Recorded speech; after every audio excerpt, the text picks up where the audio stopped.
I'm an ag named Justin. I'm grateful to be alive and clean and here today, and I want to thank the committee for asking me to speak. They must have heard something that I've said somewhere along the lines that shared some sort of message of recovery, and so I'm here today hopefully to do that. I need to preface today with I am going through a lot of shit in my life right now. As of last week, a lot's going down, and I can get into that later. But I do know that this program works no matter what, and sometimes I forget that. So I can start off just a little bit of surrender and acceptance. I remember when I was using, and I couldn't stop using, and I wanted to the point of where I would use and I would look at myself in the mirror and I would call myself a piece of shit junkie and tell myself that I should probably just kill myself, because I felt like there was no hope, that I just couldn't stop. I would stop for a day and I thought I had it, and by the end of the day, the way that I felt, I couldn't tolerate it anymore, and I needed to feel differently. And so I was living with a woman at the time who basically caught me in my using. I was living with her for almost a year, and I was using under the roof with her, and she had no idea that I was using, and the track marks got so bad that I couldn't hide them anymore, basically, and she confronted me and told me that I'm going to tell your work, I'm going to tell the mother of your child, I'm going to call the police, you are a piece of shit, and basically reaffirmed everything that I felt. And at that point, I remember getting down on my knees and telling her, please, I just need help. I don't know how to stop. I want to stop and I can't. I need your help. Please don't do this. And I was crying. And I think that was the first time that I surrendered. That I finally realized that I couldn't do this anymore, and that there had to be some other way, whatever. I didn't know what it was. So I went to rehab, because that was what you do. You go to rehab, and they handed me the blue book, the Narcotics Anonymous book, just because of my drug of choice. And I sat down when I got there, and I started reading that book, and it spoke to me like it knew me. And it was written 30, 40 years before I was even born. But it knew my story. It knew how I was imprisoned by my own addiction and my disease, and somehow it seemed like maybe there was a way out. So that night when I first got admitted to the rehab, I missed the meeting. The intake process took so long, and everybody was out at the meeting. And then, I was in my room with the rubber sheets and reading my book. And, they all came back, and some people were laughing. A lot of people were smoking. And, I just didn't feel like I belonged there. I had this college education. I was working basically in a white-collar job. And, I didn't use with anybody at the end. I was using all by myself in the bathroom at night, so that I could go to sleep and I didn't have to feel the way that I felt.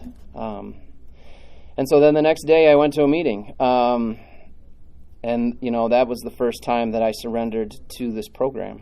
And I brought this book up with me because I felt, because of where I'm at right now in my life. When I was first asked to do this, I thought, oh yeah, I can talk about that, acceptance and surrender, no problem. And then events in my life have unfolded, and I've felt lost. And my thoughts they're not jiving. Nothing's where I want it to be. My thoughts aren't congruent. And so I thought, well, I'll read the book, because I couldn't even think about what step acceptance and surrender was, the spiritual principle that it's taught. And it's the first step, and so I broke out. It works how and why, and this makes me think of like why I surrendered. As we begin working the first step, it's important to ask ourselves some basic personal questions. Can I control my use of drugs? No, I can't. Am I willing to stop using? Yes, please, I want to stop. Am I willing to do whatever it takes to recover? Given a choice between finding a new way of life in NA and continuing in our addiction, recovery begins to appeal to us. And so I went to that first meeting, and at the meeting that I was at, any newcomer, they asked to stand up. And, we would introduce ourselves and we would say, "Hi, my name's Justin and I'm an addict." And I did that, and a weight was lifted. And they handed me this white key tag that I have on my keychain, and I carry it with me all the time. This key tag is the most priceless key tag that I carry of all the key tags that I've ever gotten. It's the most expensive. It hurt the most, and it means the most to me, because that's when I surrendered. That's when I realized that there is a new way of life, and Narcotics Anonymous has taught us that, and there's spiritual principles that they teach us. So I was talking to my friend who spoke earlier today about Merkna in 2012. I think it was Merkna 2028. And I came here, and it was in Bel Air, and I had 10 months clean, and I remember thinking, I don't fit here. I don't belong here. I don't know why I'm here. And that was the feeling that I had when I walked onto this property and I saw all these addicts in recovery and everybody smiling and laughing and hugging and 10 months clean. I had worked some steps, and I think my sponsor and I went over my 4th step here at Merkna 28 then, and I just didn't feel like I belonged. And this woman that I was with told me that I didn't belong because I would take her to meetings and she'd be like, "You don't look like those people, you don't fit in with those people." And so I believed it. I don't know. But see, through reading this and now knowing what I know, feeling like I wasn't accepted meant that I hadn't accepted that I'm an addict and that I belong, that I'm okay, and that the only requirement for membership is a desire to stop using. And so I'm a member, As soon as I wanted to stop using, as soon as I got down on my hands and knees and begged for help, I became a member of Narcotics Anonymous, whether I liked it or not. I can still relapse. I can still go out and get high and come back, and I can still be a member of Narcotics Anonymous. That doesn't change. I haven't used since that date in September in 2012. And I continue to come. I continue to work steps, and I continue to do service, and I try to go to NA events, and I'm here speaking because I was asked, and NA never told me no, so I can't tell NA no.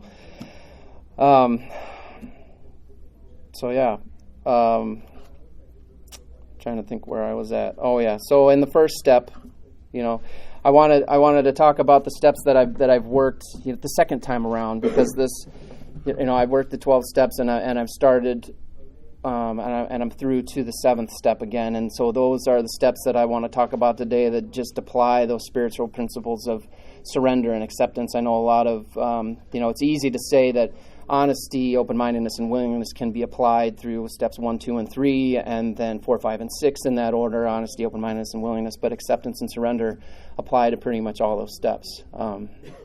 So in the first step, and this is out of It Works How and Why, is as we work the first step, we find that surrender is not what we thought it was. In the past, we probably thought surrender as something that only weak and cowardly people did. We saw only 2 choices: either keep fighting to control our using, or just cave in completely and let our lives fall to pieces. We felt we were in a battle to control our using, and that if we surrendered, the drugs would win. In recovery, we find that surrender involves letting go of our reservations about recovering, being willing to try a different approach to living life. We stress the importance of surrender, for it is the very process that enables us to recover. When we surrender, we know in our hearts that we have had enough. We're tired of fighting. A relief comes over us, and we finally realize that the struggle is over. That's the first step. The second step, we came to believe that a power greater than ourselves can restore us to sanity. For me, coming to believe is accepting that there's evidence that there is a power greater than myself. And when I first got here, I did not believe in a God. I did not believe in a power greater than myself. I didn't go to church. I didn't go to Mass. I didn't have that Judeo-Christian idea of a God. But what I did see, and I can say that even, when I came to Merkna 28 with 10 months clean, that there were people staying clean, and that there were people that were enjoying their lives free from the obsession to use. And if that's not evidence that there's a higher power, and if I couldn't accept that, I'm fucked, Yeah. So I really had no choice but to accept that there is a power greater than myself and that there's something out there that can help me. And that fills me with hope. And from the second step, I get hope that there's something else. Let's see here. In the third step, we turn our will and our lives over to the care of God. And, turning my will and my life over, that's surrendering. And it's not just that my will and my life is taken from me, because it has been taken from me when I was using. I had no will to stop. When the drugs are in my system, that's who's in control. But here I get to make the choice. I get to decide that I'm going to turn my will and my life over to the power greater than myself. And in the book it says, this decision is easier to make than to live by. We can easily lapse into old behavior. It takes determination, time, and courage to change. Because we're not perfect, we simply continue to reaffirm our decision on a regular basis and do the very best we can to live by it. Complete and unconditional surrender of our will and our lives is an ideal we strive to fulfill. Although we don't become perfect, we do make profound change by working this step. We are making a serious effort to live differently than we have in the past. From now on, we are going to be practicing this decision, and the way we relate to the world around us can change radically as a result. So, every day I try to turn my will and my life over to the power greater than myself, my higher power. And I say, in my morning prayer, God, take my will and my life and guide me in my life and my recovery and show me how to live clean. And usually I have a pretty good day when I can do that. As of late, I've been struggling with that. I made a decision to act in my own will instead of God's will. And I didn't use, and I didn't hurt anybody, but I acted in self-will. And I was convicted of a felony, and I'm looking at 2 years in a month from today. And it's hard to swallow, but at the same time, my faith in my higher power is unwavering. My God is always there for me, no matter what. And I think that, the amount of clean time that I have and the steps that I have worked and my community and my circle have shown me that there is always a God there to help me. And, my higher power originally was Narcotics Anonymous. It was the people here that believed in me and loved me and cared about me no matter what. And so where I'm at in my life, I struggle, remembering that.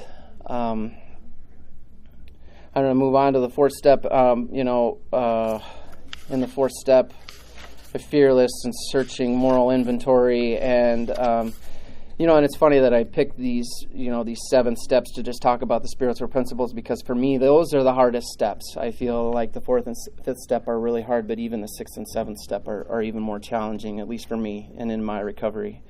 But in the 4th step, there's faith and willingness and courage, to make this list and to prepare to share it, which is the 5th step. And in the 5th step, there's honesty and courage and willingness, but there's also, I gain acceptance. I gain acceptance from my higher power. I gain acceptance from my sponsor. And I can tell you that Merkna 28 in 2012 was a turning point in my recovery, because I didn't feel accepted. And if I can't feel accepted, then I can't accept that I'm an addict that is, in recovery. But when I went over my 4th step with my sponsor here, I felt accepted. He didn't run through the halls of Shanty Creek and tell everybody all the nasty shit that I did. And I didn't hear from anybody anything about what I had told him. And I felt accepted. And he hugged me and he told me that he loved me. And, our relationship continued to grow. And so another spiritual principle learned in those steps. In the 6th step, we prepare to surrender our defects. And by preparing to surrender our defects, we're working on humility and perseverance and willingness and trust in our higher power. And in the 7th step, I surrender, and through surrender I find acceptance. And in the 7th step, it's a different kind of surrender. We work these steps in an order because I can't surrender in the 7th step if I don't surrender in the 1st step, and I can't ask my higher power to remove my shortcomings if I don't have an understanding of a higher power from the 2nd and the 3rd step, and I can't get there without turning my will and my life over in the 3rd step. And so in the 7th step it says here, and it works how and why, asking our higher power to remove our shortcomings requires a surrender of more pronounced nature than in our initial surrender. That surrender, born of sheer despair over our powerlessness and our inability to manage our lives, moves into an entirely new realm in the 7th step. In this new level of surrender, we accept not only our addiction, but also the shortcomings related to our addiction. Accepting our addiction was the first move in the direction of accepting ourselves. We know something about ourselves because of our work in the previous steps, and our illusions of uniqueness have been overcome in the process. We know that we are neither more nor less important than anyone else. Understanding that we are not unique is a good indication of humility. And so this is where I am with my step work, and I don't know how much more I'm going to be able to progress in my step work because I work my steps like a fool, and I know it irritates some people, and sometimes it inspires people in our area. It's going to stop in a month for a little while. I know that it's going to be tough to get literature. I know that it's going to be tough to talk to my sponsor and go over my step work. But I also know that I have a core of recovery that is going to carry me through this. And I can share with you right now that through what's going on in my life, I have not wanted to use. And I am absolutely blown away by that. I had no idea that that was possible. And this is the worst thing that's happened this year, but this has been a very full year for me. In October of last year, my relationship with my son started to fall apart. When I was using, I would let him watch TV. I would feed him whatever the hell he wanted. He could stay up as late as he wanted. He could do what he wanted as long as I could get high. When I got clean, I wanted to just have a relationship with my kid. And I did not know how to be a parent. And I can tell you right now, I still don't know the exact way to be a parent. But I do know that there are some things that parents need to do. They need to feed their kids good food. They need to make them go to bed at a certain time. They've got to follow rules and be respectful. My son did not like that when I got clean and started to want to be a good parent. And it's been an uphill struggle since getting clean. And he acted out and smashed my 50-inch TV and keyed my wife's car in response. And I called the police because I didn't know what else to do. I feel like kids need to have repercussions for their actions. And I lost custody as a result. And so my visitations with him right now are with a counselor. Once every 2 weeks, and now it's once every month, and those visitations are going to end in a month. A light of this last year is I got married to a wonderful woman who understands me and respects my recovery and is not an addict like I'm an addict. And, I'm just blown away that there is someone out there for me that can be there with me through thick and thin. And right now it's real thick. It's really fucking thick. And so I asked my sponsor, I said, can I just get out of this speaking thing? I just don't want to do this. I don't feel like I'm in a good spot to do this right now. And he said that no matter what you say, you're going to help somebody. And he says it's not about you anymore. And it's true because, NA gave me so much and it still continues to give me so much. After this, conviction two weeks ago, I was ashamed to go to a meeting. I went to my first meeting last week, and it was small, and I made sure it was a small meeting, and I made sure that my sponsor was there. And I shared, but I didn't share about everything that I wanted to share about. But by me not wanting to go, I didn't feel accepted. That was me not feeling accepted because of actions and me, acting on self-will and not God's will, and being at the wrong place at the wrong time. But I go, and I continue to go, and I was able to go to another meeting without my sponsor, and it was my home group, and it was a big meeting, and I didn't share, but I was there, and I hugged people. I feel like that's a lot better than where I was at after I heard, the jury's verdict. It's so heavy, and I don't even know where to go with it. I do know, though, that, and this is in the first step again, and I can close with this, with a little bit of recovery under our belts. Anytime we find ourselves using something to change the way we feel, we need to apply the principles of the first step. We're never immune from having our lives become unmanageable, even after years of recovery. If problems pile up and our resources for coping with them dwindle, we may feel out of control and in too much pain to do anything constructive for ourselves. We feel overwhelmed by life, and that feeling seems to make everything worse. When our lives seem to be falling apart, we reapply ourselves to the basics of the NA program. We stay in close contact with our sponsor, work the steps, and go to meetings. We surrender again, knowing that victory lies in admission of defeat.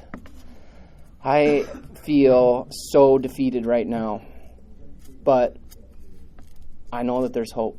I know that as long as I stay clean and as long as I do whatever the hell I can to practice my NA program wherever I am, that everything is going to be okay.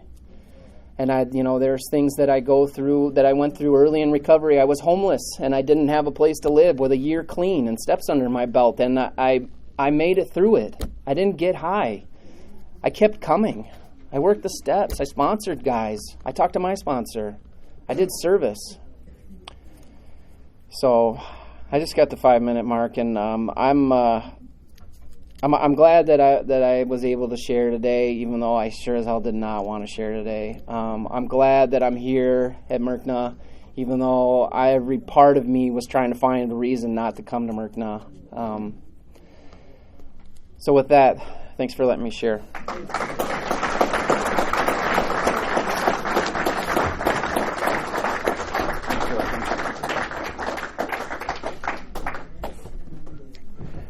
All right. Thanks, Justin. Give Justin another hand, please.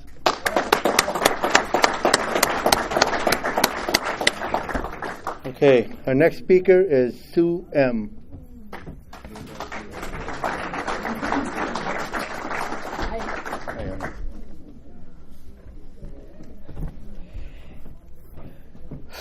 Hey everyone, I'm Sue. I'm an addict. Hey, Sue. If you're at your first convention, welcome. If you're at your 30th convention, welcome. If you're in your first year of recovery, you're in the right spot.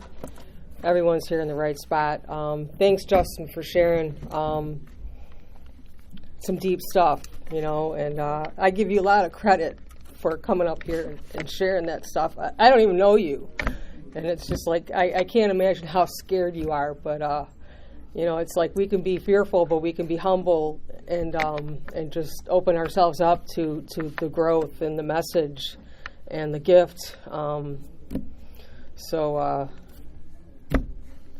I give you a lot of credit. So I didn't bring a book. I didn't write notes. I didn't do anything. I just kind of came unprepared. But, and this isn't really my forte. I come from Macomb County, and you're only speaking at a podium when you're asked to give an open talk. Otherwise, we have tables there. Like every meeting is about 10 or 12 tables, and we all sit at individual tables and share. And And so whenever I'm asked to speak at a podium, I get this, I got to go to the bathroom feeling real bad, and I get nervous, and it's not my thing to always talk in front of people, in front of a room. So this isn't, this is kind of stepping out of the box for me. But I always think I never turn down a joint or a beer or a drug or whatever. So if anybody asks me to speak at an NA meeting, I never turn that down either. I give it the same respect, and so it's always a privilege to do this. I think Jimmy K would be proud to see NA today.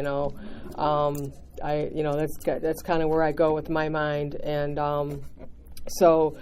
Surrender and acceptance for me are just so key, and Justin put it really well. To me, they apply to every single step. And when I think about surrender and my using with the first step, I came in kind of a young gal. I was 19 years old when I came in the program, but I was 18 when I went into treatment, and at that point, I really didn't think that I had a drug problem. I was pretty young, and people talked about, deeper stories than I and deeper using than I, and they had been, to places that I had never gone yet, and, I made every excuse to not qualify for this program because it hadn't gotten bad enough for me yet, and then, a year or so after rehab, I had started using again.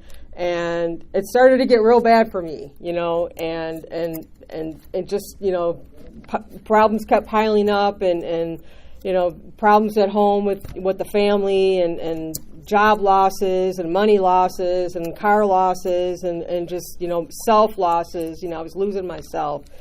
And one night, I was out, partying with some friends, on that relapse, And because I had some, dry time before that, and then started using again, I had all this guilt and embarrassment and shame and, what the heck, just a lot of remorse. Because even though during that dry time I wasn't really going to meetings, I didn't have a sponsor, I didn't do any steps or anything, I still had a little glimpse of what recovery was about.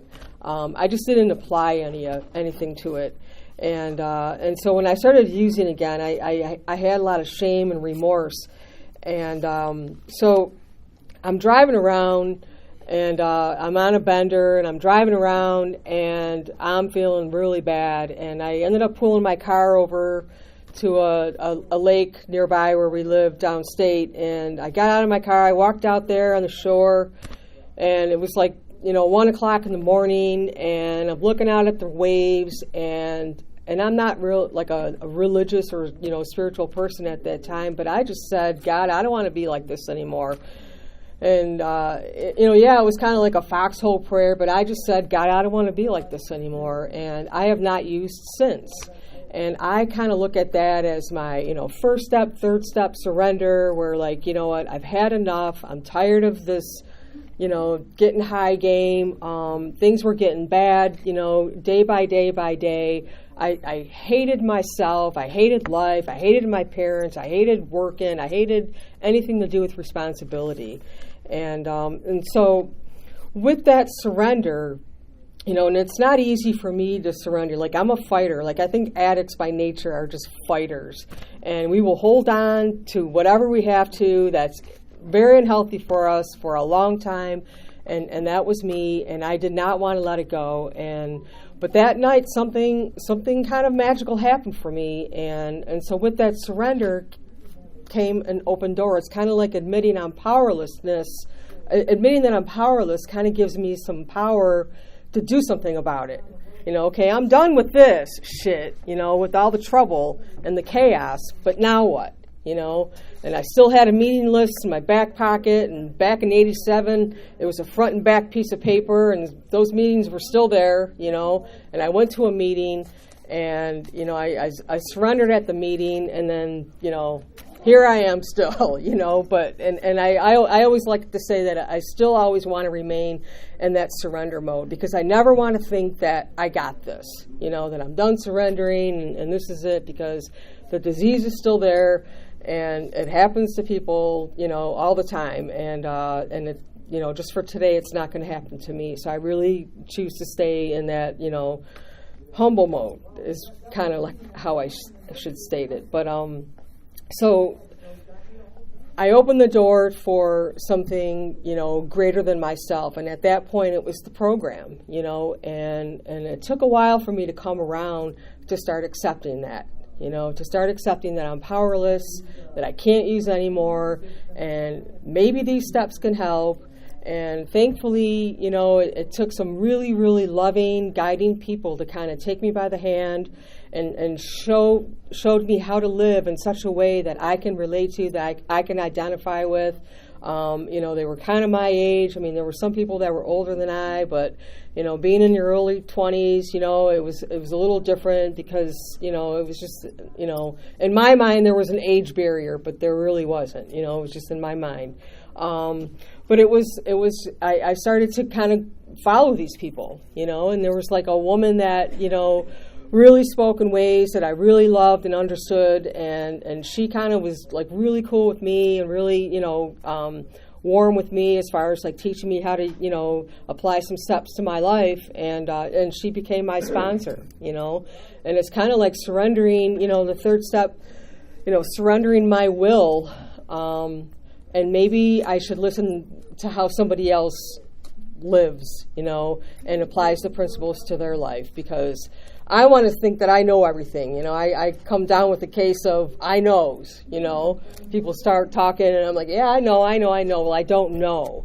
And so surrendering for me was realizing that I don't know, and maybe you do, and you can help me, and that's a principle that I still carry through today, because I don't know everything.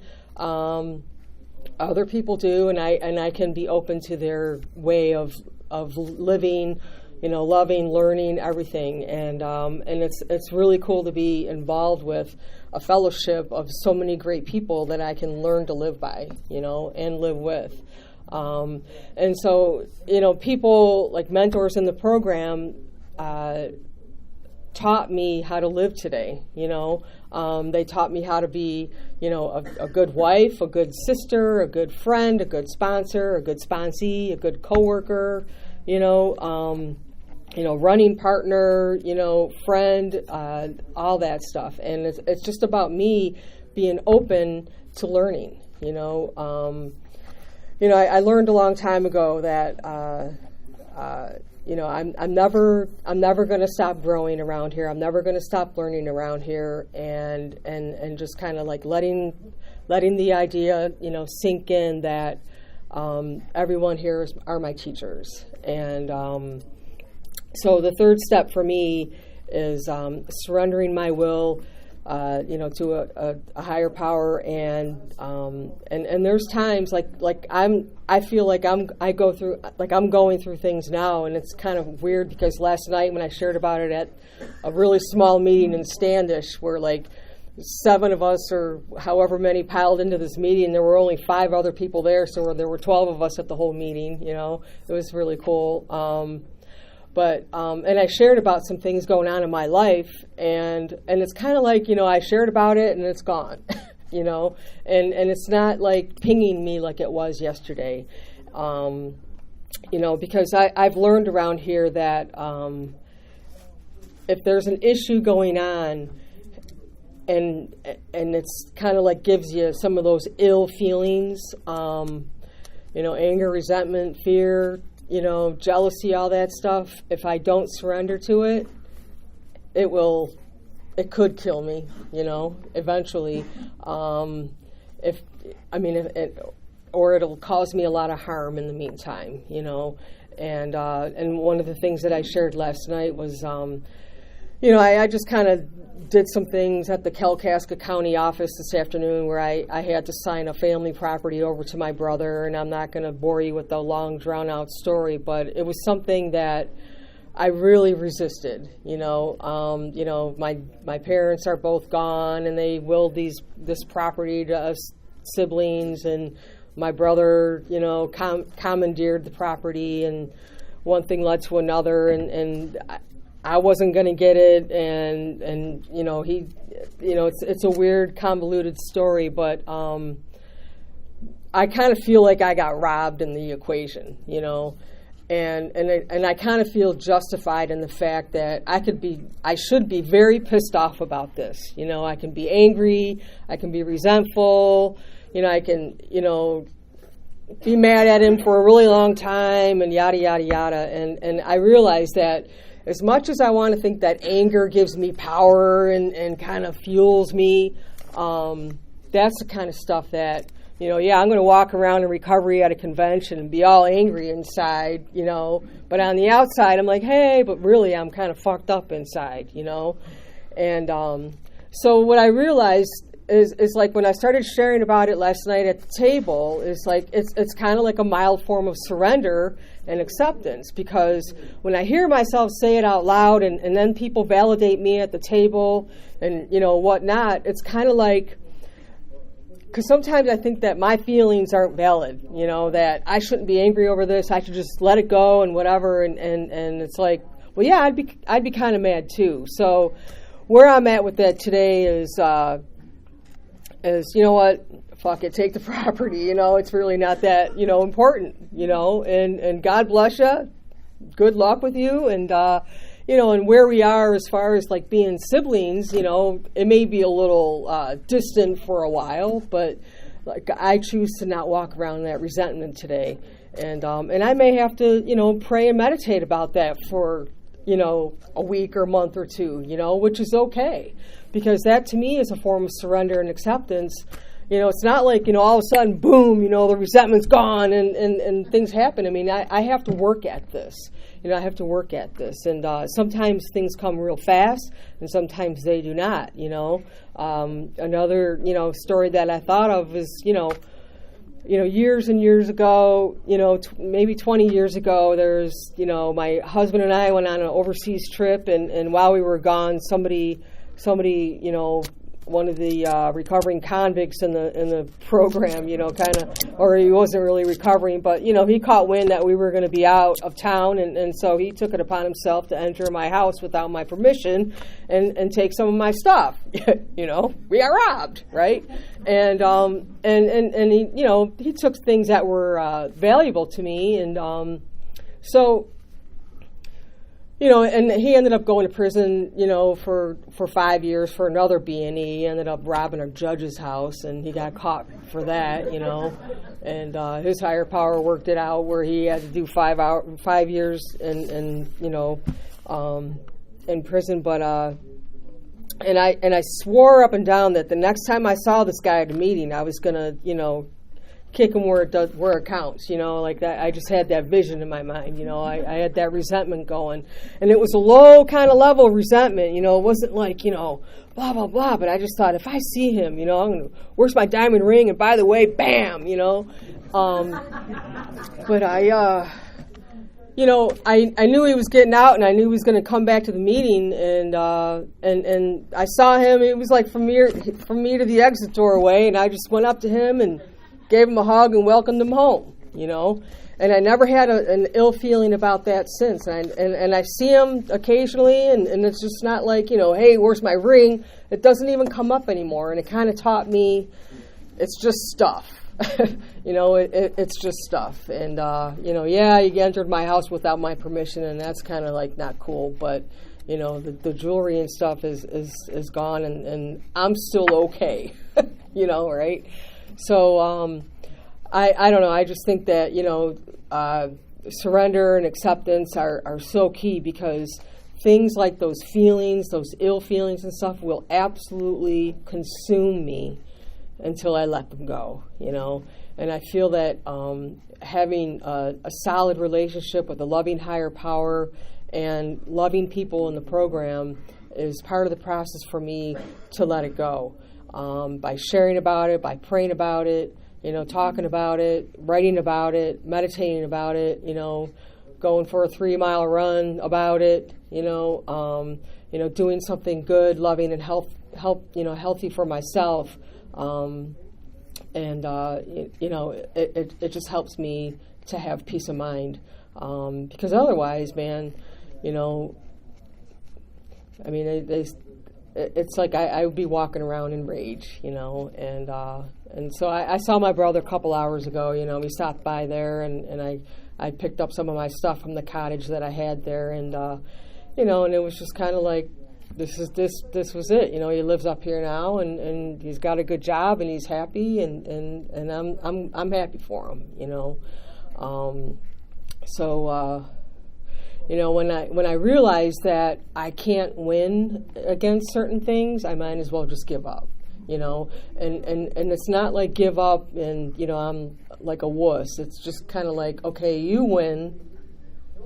Okay, it's cool. Like, I can be an underdog today, but it's like that level of humility that I choose to carry that is a more spiritual way for me to look at it and think about it, because like I think about my addiction, to drugs is, I always picture myself in a boxing ring and with this like big dude, big muscular, sweaty, greasy, dude with big, boxing gloves, and I think I'm going to punch it and win and stuff, and it just goes bam, and it knocks me right down to the ground.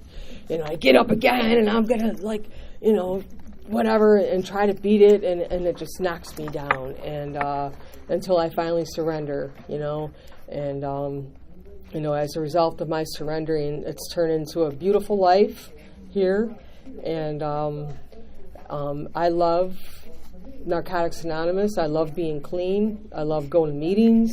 I love the people that I have in my life. I just love this. This is, I can't even count how many Merckness this is, but it's never enough, and I'm looking forward to Orlando World Convention, which is huge, and I'm just happy to be clean today. I'm happy it's beautiful outside. It's a nice day for a motorcycle ride. And, so anyway, that's it. I'm just rambling. Thank you.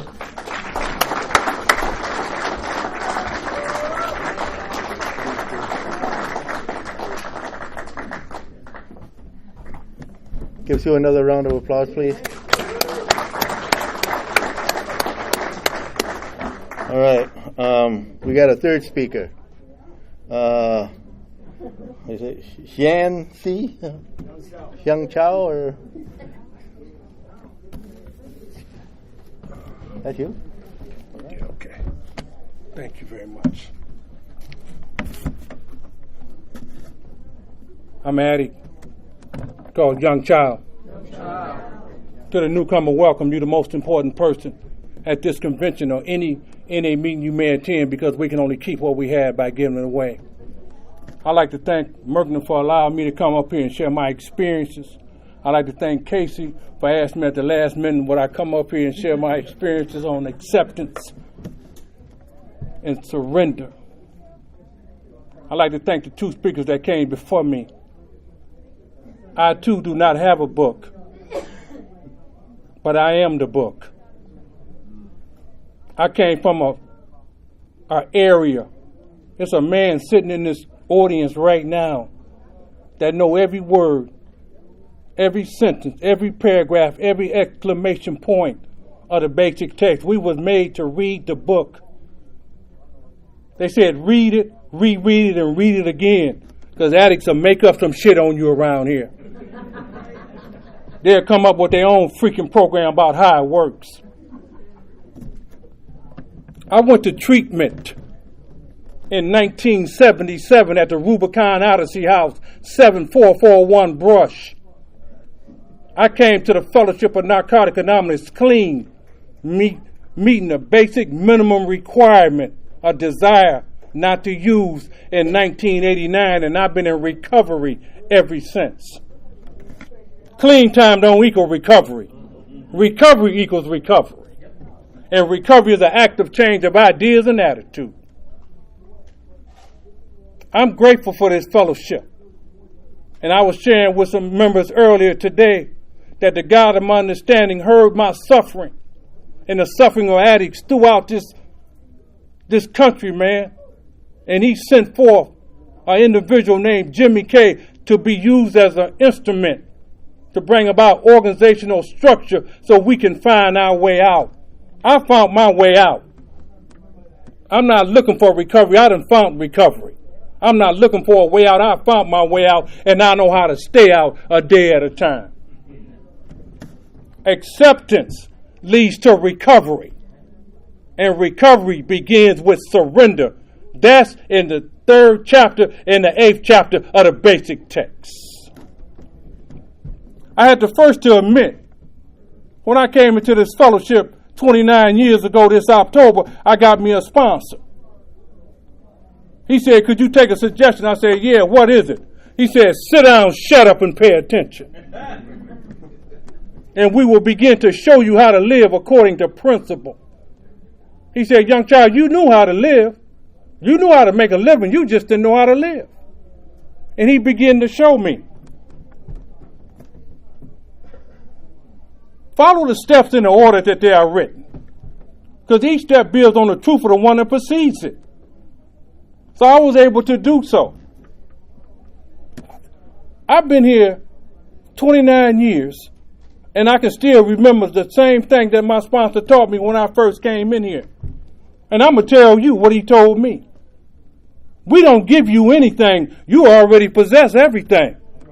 We just going to show you how to use the tools in your possession. Narcotic Anonymous don't give you anything that you don't already have, man. Just open up that toolbox, and we'll show you how to utilize them tools. So I began to do so. I asked him to guide me. I didn't like my sponsor. I'm going to tell you that from the beginning. That's why he was my sponsor, because I didn't like him. But I do love him, and I respect him, and I appreciate and I value him today, because he took time out with a suffering addict to show me how to live a day at a time. I got a good, clean, simple, full, rich, rewarding, balanced, principled life based on the 12 steps and 12 traditions. I'm not going to sit up here and tell you that I haven't arrived. I have arrived, and I arrive in the here and now, because this is the only place I can arrive in. This spiritual. So I come in this program, I begin to learn how to live without the use of mood or mind-altering chemicals. See, a lot of times, we got a lot of misinformation right here in the rooms. People make up some stuff, man, based on their ego and false pride. Want to sound good. And I admitted to her early on, David, I was like that, until Bomani B said, where's that at in the book, young child? Then I got embarrassed, and I began to read, and I began to experience. And my experience brought me here. I had to admit that I have a disease. Let me get this clear with this audience and anywhere that they allow me to speak. I have a disease. I am not the disease. I never was the disease. I only carry a disease. Megan, I'm guilty of one thing and one thing only, of leaving a treatable disease untreated. You didn't hear that. That's the only guilt I have. They treated this disease in 1953. What's the problem? That was 65 years ago. So I began to treat it. I already knew how not to use, David. I didn't know how to live. So I began to apply these principles in my life, admitting that I'm powerless over my addiction, and my life had become unmanageable. I worked for my dad in 1977 when I went to treatment, right? My dad was paying me $3,500 a week in today's money. And I walked off that job out of false pride, out of anger, and out of resentment, because I was suffering from abandonment issues that I never resolved, which a lot of men in our fellowship don't even talk about. I don't want to tell you the things I did clean before I started using, and I don't want to share with you the things I did after I came into this program clean. That's why I say clean time don't equal recovery. But I can tell you about the things I did in the program, living by principle. And that's how I live. Now I got a deeper understanding. 1, 2, and 3, I heard my man share. 1, 2, and 3 is just foundation. Them just preparatory steps. They laid the foundation for me to stop looking out and begin to look in. Stop blaming mama. Stop blaming daddy. Stop blaming the guy next. Stop blaming folks, man. I lacked insight into the nature of the disease. I have a disease, man, that has a nature. We can't change the nature of addiction or the addict, but we can change that old life. This thing gonna do what it do, with or without my permission. And I have to understand that. So I begin to allow myself to live by principles. 1, 2, and 3 is preparatory. My sponsor told me 4, 5, and 6, and 7 is what the disease did to me. The individual. 8 and 9 is how it impacted the other. He said, before you go to the outside, which we like to rush and do, before you go to the outside, you got to clean up the inside. He said, that's why the steps written in their order. After the third step, they don't talk about narcotics, but we spend years at the table talking about some asshole we used to be, trying to impress new people. What's the problem? After the 9th step, they don't talk about the past. My guys know me. The day is Friday. If you go beyond Thursday, I'm going to hang up on your ass. If you go beyond Saturday, I'm going to hang up on you. Because, see, you're going into a field of anxiety and fear, man. You need to learn to stay in the here and now. This is what they taught me, living the program just for today. So I learned to stay fully present. But that wasn't easy. It takes years. Listen carefully, addict. It takes years to understand the first half of the first step. And it takes more years of spiritual practice to understand the second half. This thing's been here ever since there's been people. That means it came with Adam. So I can sit up here and tell you how long I've been clean. That's laughable to the disease of addiction. So I'm learning to live by these steps. And I'm getting the benefits.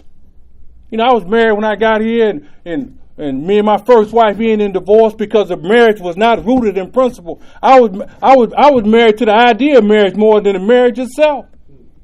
But it didn't last. And my higher power was trying to tell me, he said, hey, you know, I got one on the back end and one on the front end ain't working. I got one on the back end for you that's going to work with you. And she's sitting out there. I love my wife. And I don't tell you that just to verbalize it here. I demonstrate it to the men that I sponsor. And I invite anybody to come to my house, man. And a lot of guys been to my house. And the first thing you're going to say, it's peaceful in here. It ain't the house, it's the two people that live in the house. That's important to me. Learning to live by principle. I got a principled life. So this is what I do. I just surrender. You know, a lot of people often have to ask Patrick, how African American get a Korean name? How in the hell he get that name, Young Child? What the hell is that about? I'll tell you how I got it. When I began to live this life that I have, it encourages me to go to the 11th step, which is prayer and meditation. And one of my brothers had died in 99 from active addiction. And I went into a tailspin. And somebody suggested that I go to a particular place. And I went there, and a lady came out and asked me, I want to learn how to meditate. And I said, why not? Let me say this to you. If you in this program and ain't being challenged, you in a wrong damn program. This program was meant to challenge me to be a decent human being, to be responsible, accountable, and an adult. So I went in and I began to learn how to meditate. And I finally met the teacher on page 83, last paragraph, Aaron. They call it spiritual advisor. I'm going to interchange that with the teacher. I got to meet the man. He come off the mountain. Say, he come off the mountain, young child. The guru come off the mountain. And I'm waiting there. They say you're going to have some spiritual words for you after we get through meditating. And I'm sitting there like a teenage boy, geeked up, waiting to hear these spiritual words from this spiritual giant. You know what he said to us? He said, help others, and got up and walked out. I said, man, what the heck was that about? The guy next to me said, man, keep coming. I said, yeah, okay, I heard that one. So I came back, and they set up an audience with the teacher for him to make a decision if he was going to accept you in his spiritual community, and he accepted me. He said, I'm going to show you how to meditate, and he began to do so. He said, you need to learn to quiet your mind, silence your tongue, and still your body. And you too will know the joy of meditation and the sweetness of surrender, complete surrender. And I began to do so year after year after year. And in the ceremony, my wife and my family participated and attended it. He gave me the name Hung Cho, which means wisdom fragrance, the smell of wisdom. And I ask my guys every time we come to a meeting, we pray for the same thing, addict. Serenity, courage, and wisdom. God, grant me the serenity. Where's your serenity? Where's your courage? Where's your wisdom? This becomes a way of life. So now I understand. Now I can see with clarity that I have a disease. I am not the disease. I never was the disease. I ain't never been insane. I ain't never been self-centered, self-obsessed, or self-preoccupied. But I got a disease at its basic core. Read the basic text, addict. At its core, it says the core of the disease of addiction is self-obsession. He didn't say I was your core. It said the core of the disease. I ain't never been insane. Oh, I forgot to tell you, I retired from the mental health department. I worked the psych unit for 35 years, and I didn't see none of y'all in there. I have a disease that's completely insane when it's left untreated. This the shocker that comes to us when we get an elevated consciousness of awareness and spirituality. I ain't never used, misused, or abused narcotics, but I got a disease that uses, misuses, and abuses every opportunity it gets. That's why I keep my awareness up. That's why I live in steps 10, 11, and 12. The steps of observation, meditation, and application of principle. This is a step of vigilance. My sponsor said, if you watching them, who watching you? Watch you. So I began to watch me. My spiritual advisor told me, he said, the two worst things in your possession is an unguarded thought and an unfiltered tongue. Watch your thoughts and filter your words, man, because they can hurt others. So I began to live this life, and I got all the benefits that it has to offer. I got that kind of life they talk about in Moral Be Revealed. I'm not going to dummy down my recovery. I worked hard to get where I'm at today, and I know how to maintain it on a day-to-day basis, and I maintain it with humility and gratitude. That's how I start my day. I'm a prisoner of my own principle. I'm imprisoned by principle. And that's how I live. I know how my day going to end the same way it began. It began with principle and it's going to end with principle. And from principle to principle, I'm not going to deviate from principle. Because I done got the benefits of living a principled life. And that's what happens here with us. You know, it may sound like it's arrogant, it may sound like it's overconfidence, but that's the reality. That's what the sacrifice was about. If you're not living this kind of life, something going on, in my estimation. So I began to do so. You know, me and my wife can build a great, great life together, and it's based on trust. One thing my sponsor told me, he said, if you want to stick around, you need to learn 2 letters real quick. with your wife is okay. So I heard the young lady share about being broke into. They broke in our house in the city when we were staying in the city, and my wife said, "We got to move." What did I say? Okay. See, and I continue to do that today because now I understand the value of our traditional unity. Two people working together for the betterment of each other. I play towards my wife's strengths, and she play towards mine. I know where she's weak, she know where I'm weak. But we play towards each other's strength so we can build and have a solid foundation together. You know, when we was talking about that third step, they talk about that self-will. I got a name for him. It's called Junior. You know, Junior like that instant gratification. But if you follow the steps through my experience, self-will meets God's will in 11th step. It becomes true will. And now you operate from the basis of goodwill. You do the right thing for the right reason at the right time for the right results. And we do this over and over and over. The longer we practice the principles, the stronger they get. The longer, the stronger. And one day you just pure principle, man. You can't get away from it. And that's how I live. Just staying aware that I have this deadly disease that ain't got nothing to do with narcotics. How do I know that? Because I had surgery in 2005 and they took out 7 feet of my intestines so they can transplant it to my brother in an experimental operation. And they gave me the most powerful painkillers I could imagine. And my wife is a professional nurse, and she gave them to me as prescribed, as is seen in chapter 9 and 10 of the basic text.